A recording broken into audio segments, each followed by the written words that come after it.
Hello friends, welcome to Lithika சமையல். இன்றைக்கி நம்ம சேனலில் சட்னி தாங்க செய்ய போகிறோம். எப்போவுமே ஒரே மாதிரி சட்னி அரைக்காமல் இது மாதிரி வித்தியாசமாக அரைச்சி பாருங்கள். 10 இட்லி சாப்பிட்டாலும் பத்தாது, அந்த அளவுக்கு நல்லா சுவையாக இருக்கும். வாங்க இந்த சட்னி எப்படி செய்கிறதுன்னு பார்க்கலாம். கடாயில் கொஞ்சமாக எண்ணெய் சேர்த்துக்கலாங்க. எண்ணெய் நல்லா சூடாகட்டும்.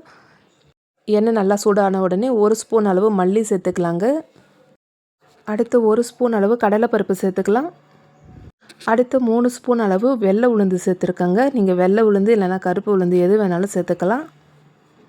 அடுத்தது கொஞ்சமாக இஞ்சி சேர்த்துக்கலாங்க. அடுத்து காரத்துக்கு தேவையான காஞ்ச மிளகாய் சேர்த்துக்கலாங்க. நான் 6 காஞ்ச மிளகாய் சேர்த்துருக்கேன். உங்களுக்கு எந்த அளவுக்கு காரம் தேவைப்படுதோ அத்தனை காஞ்ச மிளகாய் சேர்த்துக்கோங்க.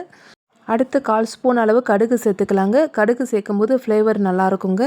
இப்போ அடுப்பை மிதமான தேயிலை வச்சுக்கிட்டு நல்லா வாசனை வர அளவுக்கு வறுத்துக்கலாங்க. ரொம்ப கருகிடக்கூடாது.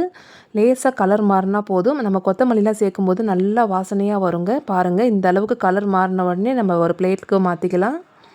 அடுத்தது அதே கடாயில் கொஞ்சமாக எண்ணெய் சேர்த்துக்கலாங்க. ஒரு கைப்பிடி அளவு கருவேப்பிலை சேர்த்துக்கிறேன். கருவேப்பிலையை எந்த அளவுக்கு சாப்பாட்டில் சேர்த்துக்கிறோமோ அந்த அளவுக்கு முடி வளர்ச்சிக்கு ரொம்பவே நல்லதுங்க. அடுத்தது 4 தக்காளி பழம் எடுத்துருக்கேன். இதையும் பொடியாக கட் பண்ணி சேர்த்துக்கலாம்.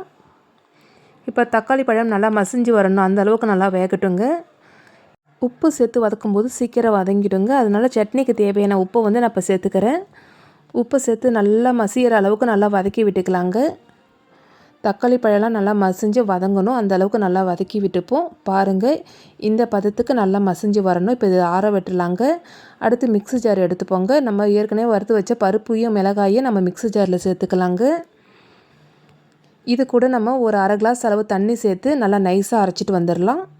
பாருங்கள், இந்த அளவுக்கு நல்லா நைஸாக அரைச்சிட்டு வந்துடணும். இப்போ நம்ம வதக்கி வச்ச தக்காளியும் கருவேப்பிலையும் சேர்த்துக்கலாங்க.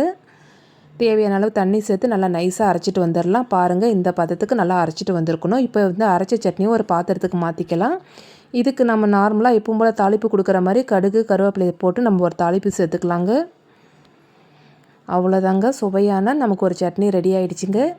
எப்போவுமே ஒரே மாதிரி சட்னி அரைச்சி சாப்பிடாமல் இதேமாரி செஞ்சு கொடுங்க. நம்ம கருவேப்பிலையும் உளுந்தும் சேர்த்ததுனால ரொம்பவே உடம்புக்கு நல்லது. கண்டிப்பாக செஞ்சு பார்த்துட்டு எனக்கு ஃபீட்பேக்கை கமெண்ட்டில் சொல்லுங்கள். இந்த வீடியோ உங்களுக்கு பிடிச்சிருந்தால் லைக் பண்ணுங்கள், ஷேர் பண்ணுங்கள், கமெண்ட் பண்ணுங்கள். மறக்காமல் நம்ம சேனலை சப்ஸ்கிரைப் பண்ணிக்கோங்க. பக்கத்தில் இருக்கிற பெல் ஐக்கானை கிளிக் பண்ணுங்கள். நன்றி, வணக்கம்.